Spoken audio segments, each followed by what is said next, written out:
Okay, तो आज मई 3 है और हमारी 8th मीटिंग है कोरोना वायरस के बारे में।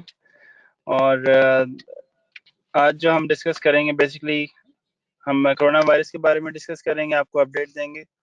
और जो मेन उसके बाद जो हमारा टॉपिक है आज का वो होगा कि हम अंडरस्टैंड करेंगे कि how what is stress and anxiety में क्या फ़र्क है, और डिप्रेशन जो है उसमें क्या, सो हाउ टू डिफरेंशिएट इन तीनों के बीच में, कि स्ट्रेस एंजाइटी और डिप्रेशन के बीच में क्या फ़र्क है, और अगर किसी को एंजाइटी और डिप्रेशन हो रहा है तो हम इससे किस तरह से डील कर सकते हैं।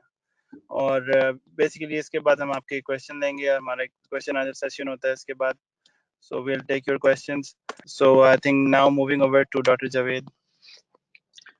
So you can give us the update. Thank you so much. So hello everybody. आज आपको हम अपडेट देते हैं। पहले उस कोरोना वायरस के मैप से स्टार्ट करते हैं। और अगर जो हम देख रहे हैं तो वर्ल्ड वाइड जो है इस वक्त रेट वो ऑलमोस्ट 3.5 मिलियन पे है, और यूएस में 1.1 मिलियन। और इसी तरह अगर जो हम देखते हैं यूएस के अंदर डेथ रेट मेरे ख्याल 66 के करीब था टोटल डेथ रेट। और उसके बाद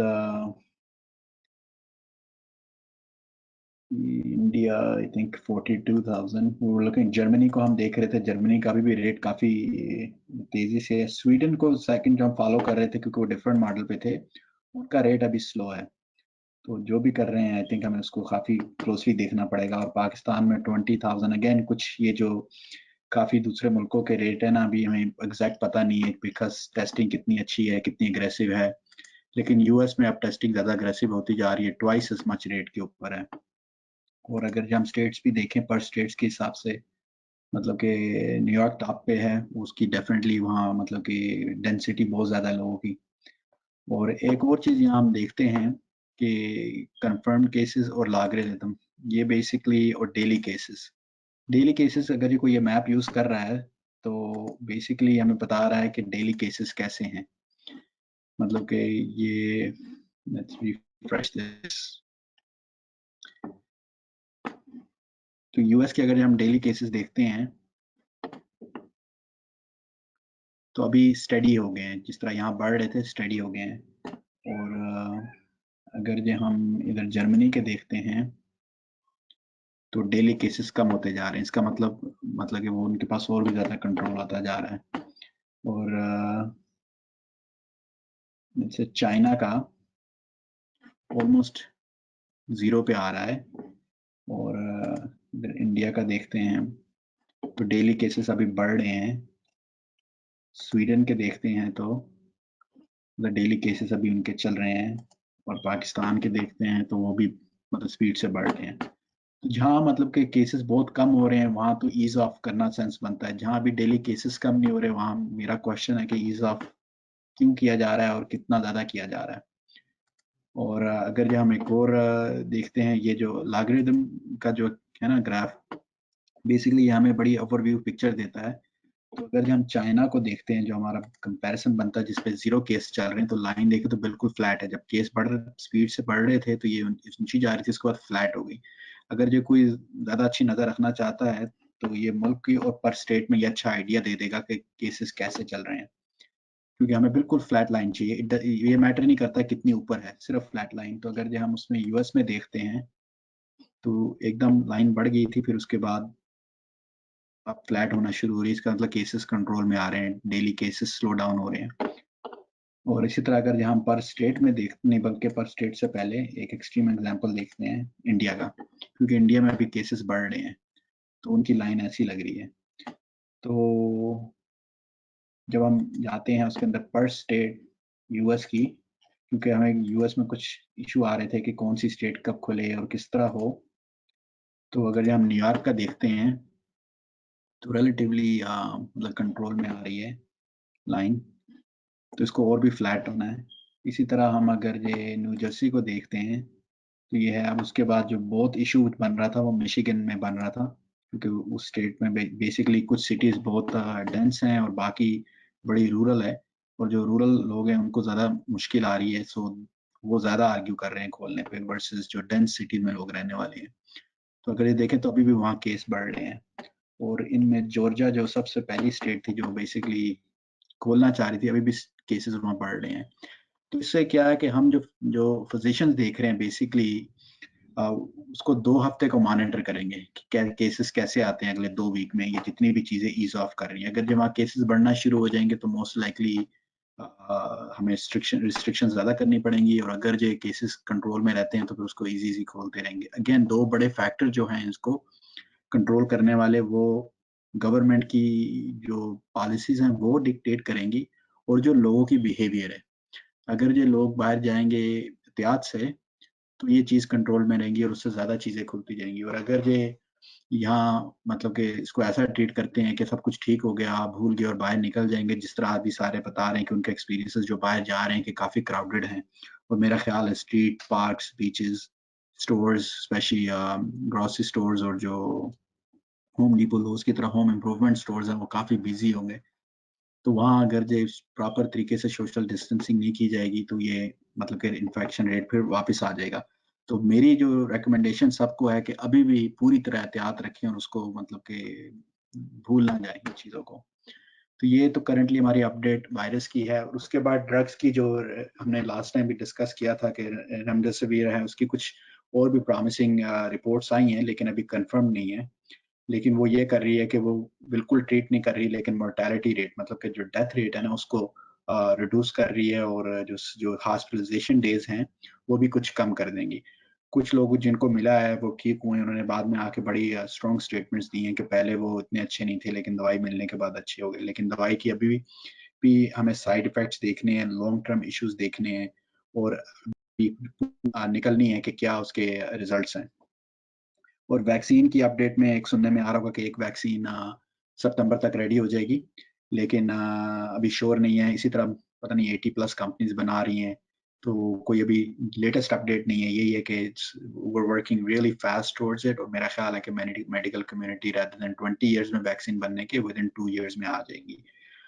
और फाइनेंशियल इम्पैक्ट क्या है वो हम सबको पता है कि फाइनेंशियली इसका जो जो हर दिन गुजरता जाएगा फाइनेंशियल इम्पैक्ट सब पे पड़ता जाएगा। तो उसको क्लोजली आपको वॉच करना है, एक्सपेंसेस देखना है, और जो काम हो सकता है उसको करें। और जो डाउन टाइम है मेरी फिर यही रिक्वेस्ट होगी कि अपने आप पर इन्वेस्ट करें, कोई ना कोई नॉलेज, कोई स्किल, कोई चीज़ आप उसको डेवलप करें, या अपना जो करंट आपकी स्किल्स हैं उसको बेहतर करें, ताकि जब हालात अच्छे होंगे तो कुछ स्किल्स वो काम किए जा सकते हैं। तो ये बेसिकली हमारी अपडेट है। अगर जो क्वेश्चंस हैं तो आप लोग चैट में डाल दें। नेक्स्ट बेसिकली जो आज हमने डिस्कस करना है टॉपिक वो है stress, anxiety and depression. Basically ये जो 3 वर्ड्स हैं हम इंटरचेंजेबली हर वक्त यूज करते हैं, इनके मीनिंग्स क्या हैं by definition they are different. और लेकिन इनके जो सिम्टम्स होते हैं वो रिलेटिवली सिमिलर होते हैं, अक्सर कंफ्यूज हो जाते हैं। तो हम ब्रीफली हल्का सा डिस्कस करेंगे और अंडरस्टैंड करेंगे कि हमें क्या चीज़ों को देखना है और अपने आप को इनसे बचाना है। क्योंकि जब ये ऐसी पैंडेमिक जैसी चीज़ें या स्ट्रेसफुल चीज़ें बड़े लेवल पे आती हैं तो इनका नेगेटिव इफेक्ट ज़्यादा होता है। मैटर ऑफ फैक्ट मुझे अभी एक डॉक्टर, मैं ग्रुप में हूँ, उसने मैसेज किया है, और क्या था मैसेज कि एक स्टडी चाइना में रिलीज हुई है। 34 हॉस्पिटल्स की उनका पास डेटा है जो हेल्थ केयर वर्कर हैं, मतलब के नर्सेज, डॉक्टर्स, रेस्पिरेटरी थेरेपिस्ट, फ्लोबारमिस्ट, मतलब ये लोगों में 50% जो हैं उनको डिप्रेशन के साइंस थे, 45% को एंजाइटी थी, और 72% different type of psychological illnesses के सिम्टम्स थे। तो इसका मतलब कि ये मतलब कि जिस तरह एक जंग होती है और जंग में पूरी मतलब कि सोल्जर्स प्लस जो पॉपुलेशन होती है सबको नेगेटिव इफेक्ट होता है। तो नेचुरली अगर जो ये हेल्थ केयर्स को हो रहा है तो हमें पता है कि ये आम बंदे के भी ये इश्यूज आएंगे, और कुछ हमें नजर आने भी लग गए। मेरे पास कुछ पेशेंट्स भी आए हैं जो स्ट्रेस में भी थे, एंग्जाइटी भी थी, डिप्रेशन ज्यादा खराब हो गई, और एक या दो सुसाइडल के भी थे। एक सवियर मकसद ये था कि स्ट्रेसफुल सिचुएशंस बन रही हैं, और वो कई तरह की स्ट्रेसेस हैं जो हमें मतलब अंडरस्टैंड करनी है, पिक करनी है, और उनको उस तरीके से डिसॉल्व करना है और मैनेज करना है। तो बेसिकली स्ट्रेस, एंजाइटी, डिप्रेशन, इनमें फ़र्क क्या है? तो स्ट्रेस है जो वो बेसिकली रिस्पांस है हमारी किसी मतलब के थ्रेट को। मैं मतलब कि जा रहा हूँ और एकदम जंगल में एक सामने शेर आ जाता है, तो मेरी जो एक रिएक्शन होगी ना वो स्ट्रेसफुल होगी। या एक कॉलेज में या स्टूडेंट है, उसका एक टेस्ट ड्यू है, तो उसको उसकी स्ट्रेस है।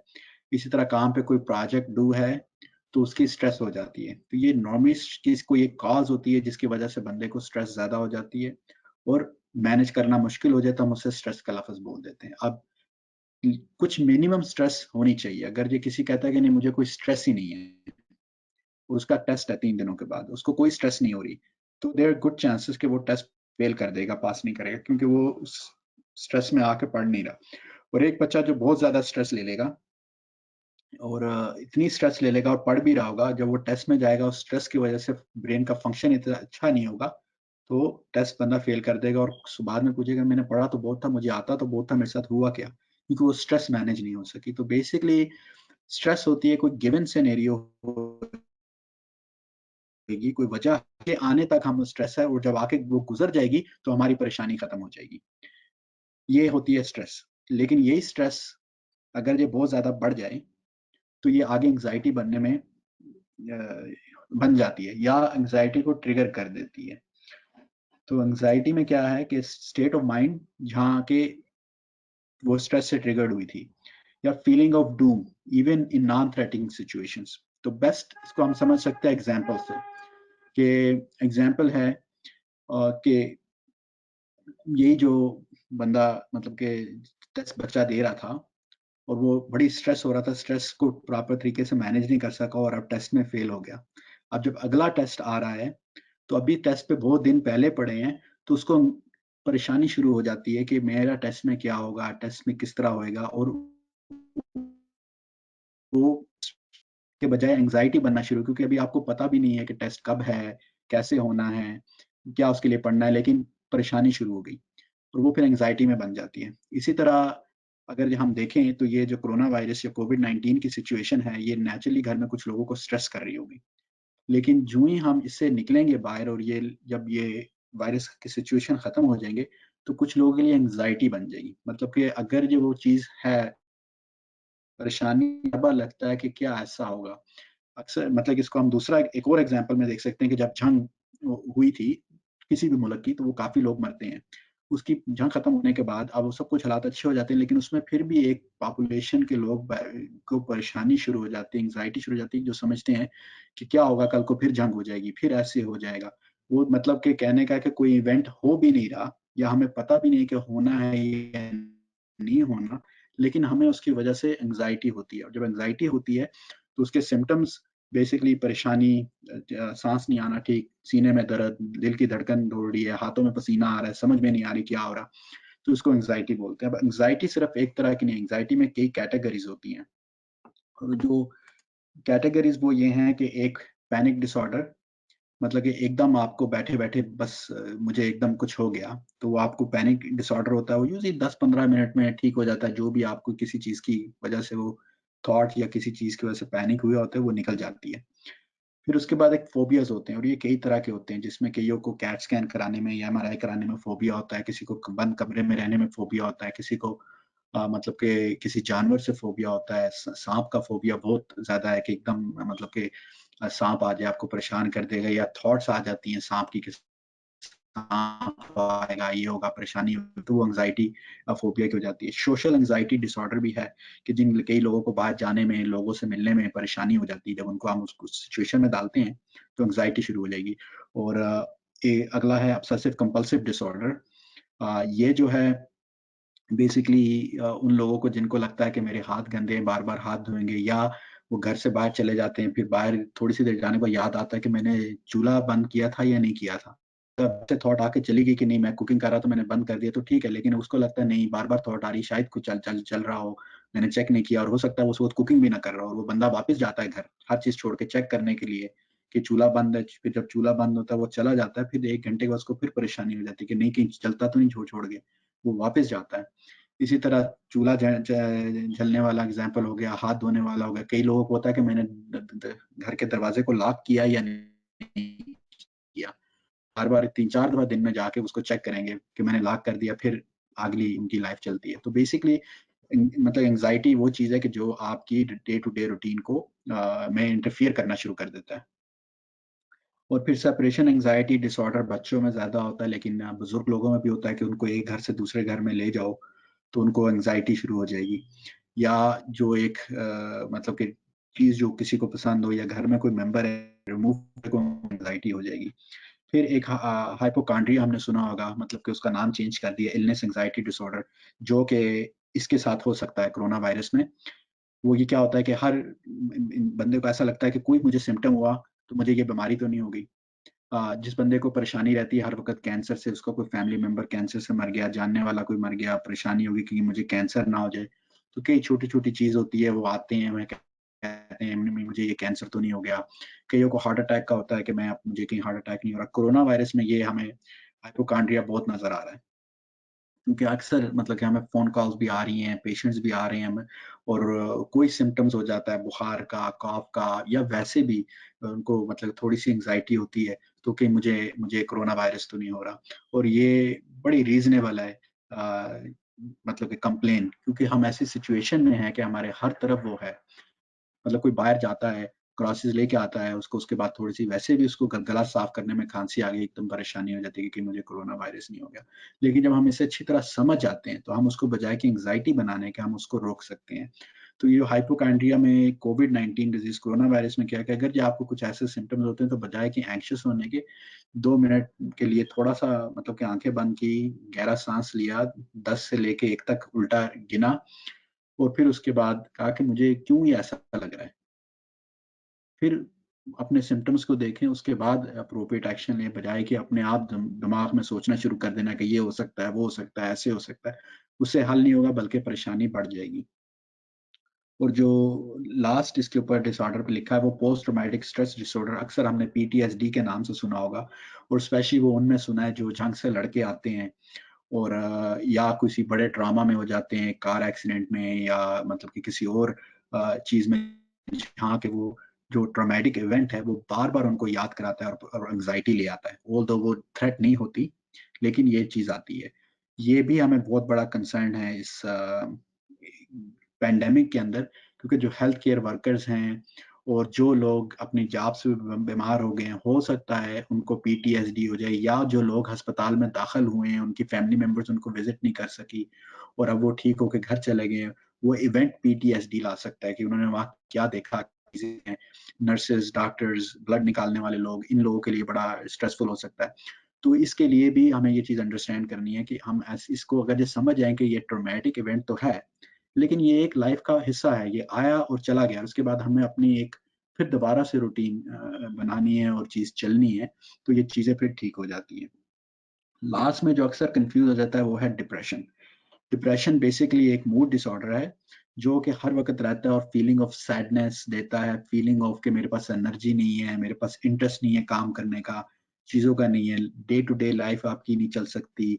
मतलब कहीं कहो कि आओ बाहर चलते हैं, रेस्टोरेंट पे किसी के घर चलते हैं, कोई मूवी बैठ के देखते हैं, नहीं मेरा दिल नहीं कर रहा, मैं थका हुआ हूँ, मुझे मतलब लाइफ़ में इंटरेस्ट नहीं है।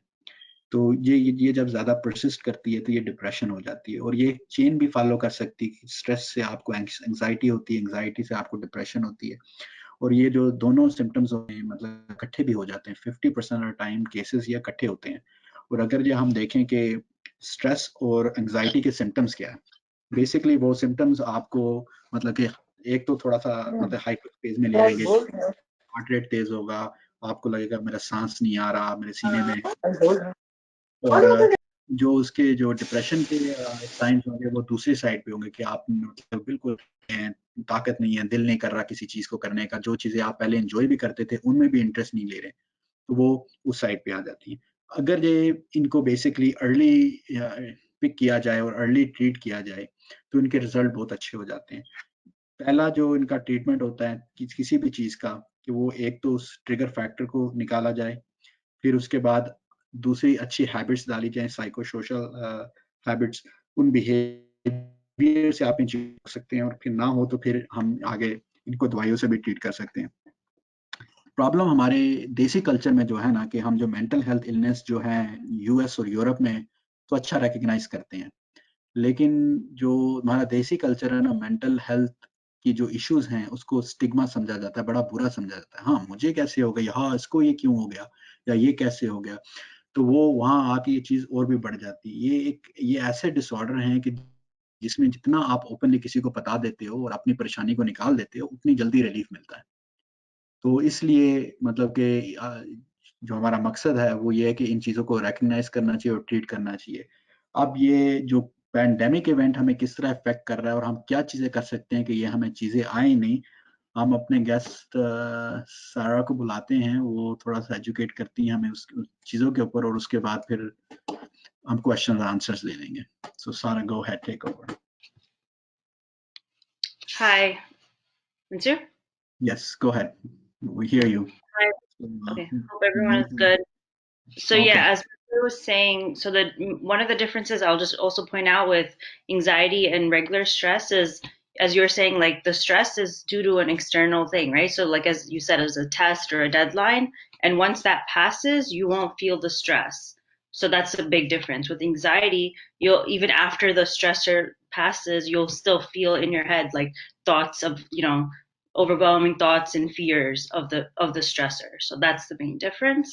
And so some of the things that you can do to cope with the stress that you're currently feeling, and so it doesn't transition into anxiety, is so everyone's life has been sort of changed, right? And either you're not going to school, you're not going to work, and so the best thing to do is try to transition your normal life before the pandemic and still have that at home. So if you get up in the morning, still get dressed properly and set up like a table where you consistently do your work, and keep it separate from like your bedroom. If you're able to like have a separate office, that's good. Try to create that division of like an outside life, but inside. So you know how you set up your work environment in your home, but have it separate from like where you're living with your family or separate from your bedroom. So try to create that division. Right, Monsieur? That's probably like the best way to cope. That's correct. Very right on. God. Yes. And then what else you can do is, set up the routine of, getting up, dressed, and changed. I think that mentally will prepare you for the day, instead of always being in your pajamas or your sleeping clothes. Just that simple act of just changing your clothes makes you ready for the day. And that keeps, things lively and back to like a normal routine. And what else you can do is, as I think Mansoor mentioned it earlier, find a habit, a new hobby that you want to learn, a new talent. Like maybe you want to learn to write, maybe you want to learn to draw, or painting. There's like this is the time where everyone says, oh, if I had more time, I would do this. So now this is the best time to do that. So pick up a new hobby and a skill, and like you can learn calligraphy. There's so many classes now. If you just look online or on YouTube, you can learn things on there as well. Um, Besides that, you can do meditations. That's good for easing anxiety, and yoga and stretching. That's good for your health as well. And I know a lot of gyms are closed. So what you can do is, bring the gym into your house instead of if you don't have like places to walk outside, you can set up a 10-minute video on YouTube. It's free. You can join online classes as well. A lot of like gyms are offering that. But if you just look up on YouTube, you can set that up, and it'll be like 10 minutes, 30 minutes, whatever you want to do. They're at home exercises. A lot of them you don't even need any equipment. And what's a good option to do is, like if you miss your friends or you're missing your relatives, you can have like a Zoom session of like exercise. Someone set up on the computer, everyone share the link, and you can watch each other exercise, and it feels like you're going to a gym class. So that's a good way, and that keeps that keeps everyone still bonded because you're doing an activity with your friends instead of going to like that you can't go and see them, but now you can at home. Another thing you could do is also do game nights. Either you can do it with your family at home with board games, or even online. There's a lot of like things that you can do online, send the links to each other, and there's a lot of options online for that if you just look it up. And I know a lot of like libraries are their public libraries are offering like you know like these classes or like teaching sessions online. You can look on your library's website. A lot of them are also doing like the ebooks that they normally do. You can rent out ebooks, you could do audiobooks, and that's a good hobby to pick up on reading. Now's the best opportunity. Another thing you could do is planting and gardening. So if you bring plants into the home, that creates a nice environment. I know a lot of people. There's some research on that saying that the more plants you have in the house, it feels more that you're outside. So it gives you that atmosphere of like, oh, I'm still also outside. I'm bringing some life into the world, into my own world in the home. So a lot of people are doing that. And if you have a garden, of course, that's a good hobby to pick up right now. Plant your own food, and it's good. It'll decrease the amount of times you have to go to the stores as well. Is there anything you want to add, Mister? No, I think these are pretty good things. I was just writing down some of the pointers you said to share the screen for everybody else. Meanwhile, does anyone has any question on this? I just wanted to also add, overall, I think you have to motivate yourself, right? If you want to sit and wallow and, think you have depression, think you have anxiety, if you make the situation worse, it's going to be worse, right? So you have to actively make that decision. And I think that's a lot of the time our psychiatrists always have an issue with these kind of patients is because they, look for everybody else in their families, their friends to help them out. But until they, internally make that decision to try to make themselves better, it's not going to happen. And, unfortunately with this situation, there has been an issue with the psychiatric patients and, the ones with anxiety and depression, that they're feeling overwhelmed. They feel like they have, because, they learn to live in a routine, and now their whole routine is disrupted. And like that's what Sara was saying, that you need to keep that routine to keep your mental sanity. And I think it's not even just for people with anxiety and depression. I mean, it's a must for them to keep a routine, but it's for generally everybody. Sitting at home is not everybody's routine, where there's some of us that are working, so we I take a blessing when I can sit at home, right? Because I'm always on the go. But there are other people who used to be on the go and now they're stuck at home. So they're definitely, for them, they need to build that routine, because they can fall into the trap of becoming anxious and anxiety, becoming depressed, So I think that's a few other things. So internally, you have to fight this demon on your own. You can't ask your mother, your brother, everybody, you can't be coddled. It's one of my psychiatrists, he always said that, there's a very fine line between people who have anxiety and depression, and then he called it an adult tantrum, because sometimes people just do it for attention, right? And that's very unfair for those people who actually suffer with it, right?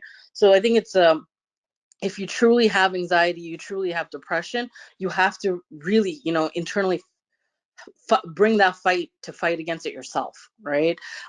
Otherwise, you can count on other people to try to help you, but remember, that's like a band-aid. It's not a resolution to the problem. And I think, just that's my 2 bits on just adding to this topic. So basically, I think ये बड़ा important है कि एक नया schedule होना चाहिए, ठीक है ना? मतलब अपने नए pandemic के issue के साथ जो भी internal family में है, but get out of pajamas. पुरानी saying है, to feel good you have to look good. मतलब कि रोजाना सुबह आपके उठ को अच्छा पहनोगे, अच्छा करोगे तो अच्छा फील होगा ना। तो इसलिए ये जरूरी है। फिर जर्नल और मेडिटेट करना बड़ा जरूरी है। मतलब कि अगर नहीं भी योगा वीडियोस मिलती तो हर 2-3 घंटे के बाद 1 मिनट के लिए हर चीज से ब्रेक लेके सांस को लेना गहरा, आंखें बंद करके, तो हेल्प करता है। एक्सरसाइज रूटीन में मस्ट चाहिए। और जो मतलब कि हम पहले भी करते कि ये वो डाउन टाइम है जो हमें वैसे अपॉर्चुनिटी नहीं मिलती, लेकिन अब मिली हुई है कि आप घर में बैठ के अपना नया स्किल डेवलप कर सकते हैं। और वर्चुअल नाइट्स, मतलब कि आई थिंक सबको कॉल करना, देखना, हाल चाल पूछना, get connected, it's also a blessing. और ऑडियंस का क्वेश्चन है, feeling of hot head and cold hands feet a sign of depression? Probably not.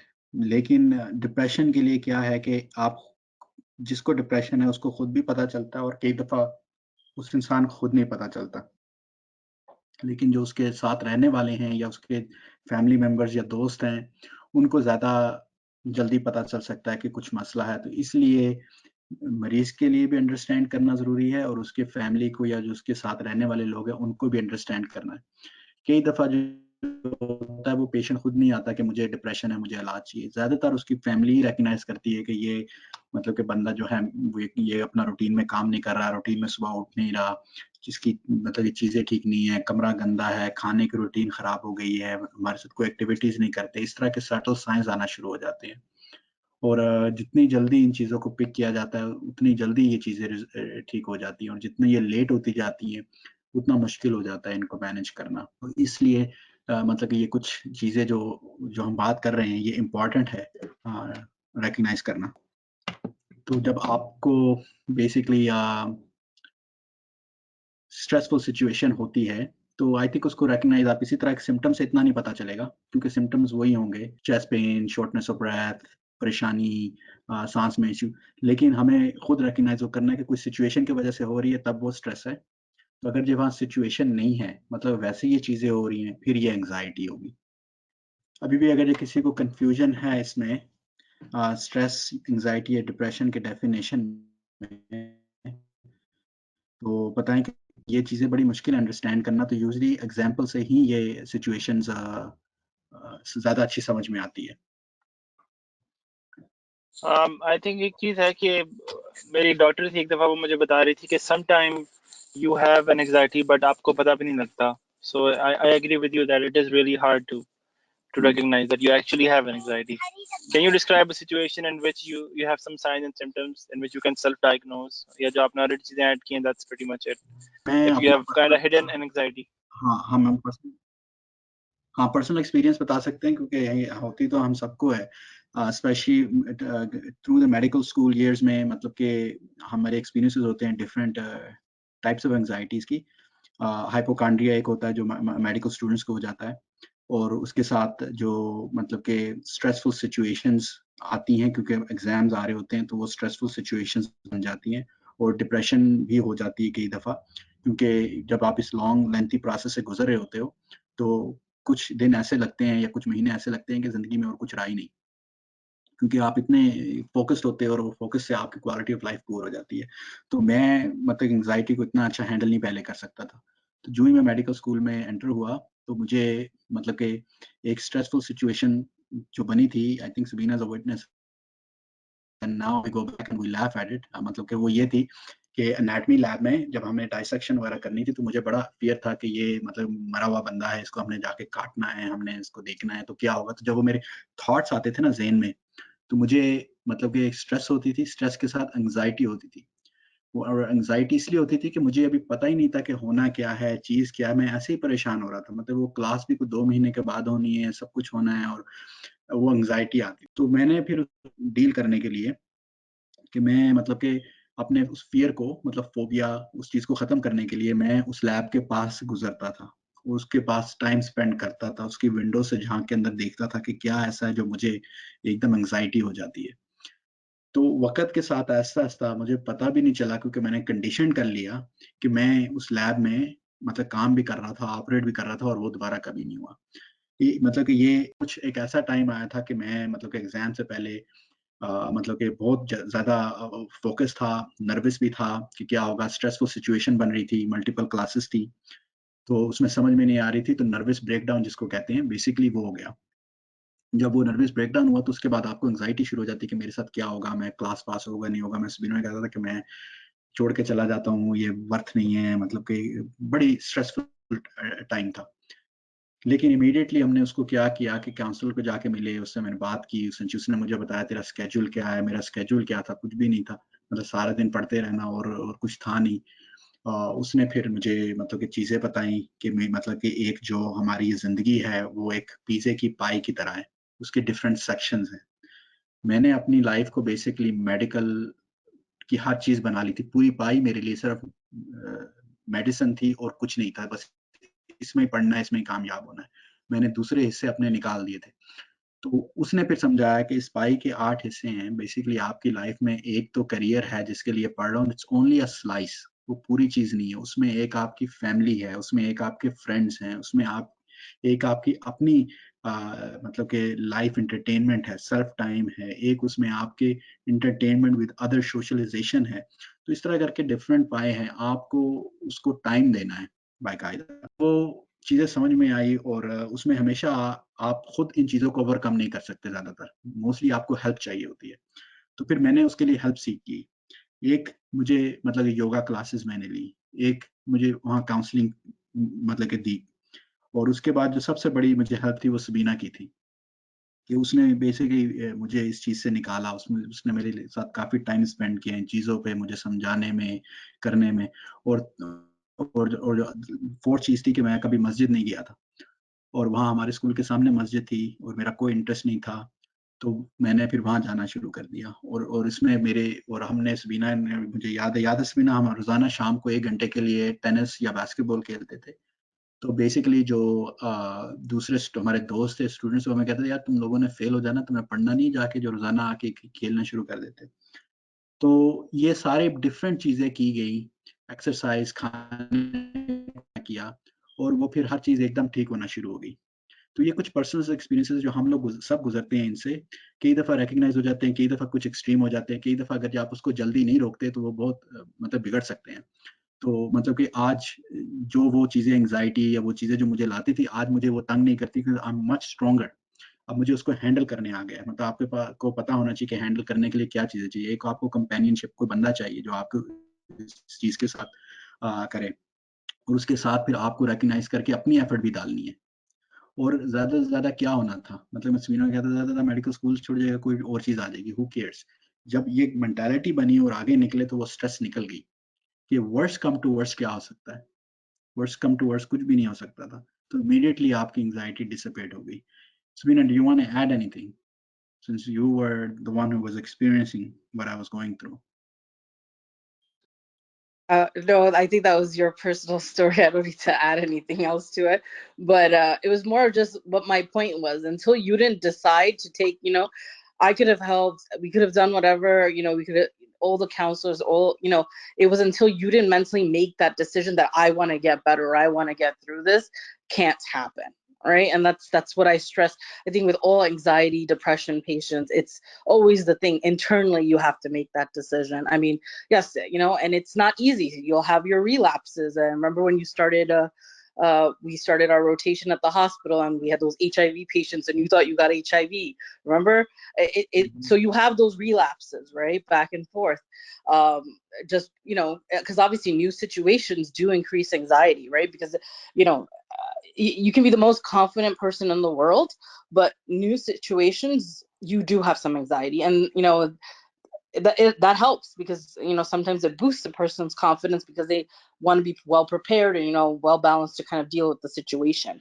And I think everybody kind of goes through it in their own time or their own situation. You just have to find what works for you, and internally make that mental decision to say, I want to get better, and ask for help. I think that's the biggest thing. Like, we've learned, I mean, throughout medicine in general, it's if you don't know it, there's only a certain circle of competence you have of things, and it's also not even about knowledge, but it's also about your ability to do things, right? There's only a certain level. Nobody's perfect. Nobody's excellent at everything, right?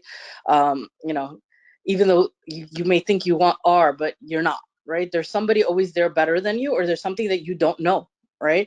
And I think it's those people that ask for help in those situations are the ones that are always going to be more successful. And I think it's the same thing with anxiety and depression. If you don't let people know, nobody can help you. All right. And and then if you need that motivation to somebody to help you, then they're there, but you have to help yourself and then get the other help and ask for it. And that's pretty much all I would add. तो I think ये बड़ा important है। इस तरह मेरे पास तो stories खत्म नहीं होंगी, मेरी अपनी पर्सनल, हमारा टाइम खत्म हो जाएगा, मेरी स्टोरीज नहीं खत्म होंगी। बट बॉटम लाइन है कि yes, we all feel stress, anxious and depressed at some point. Point is to recognise it and ask for help. I think इस पॉइंट पे हम फॉर्मल मीटिंग हमारी एंड हो गई है।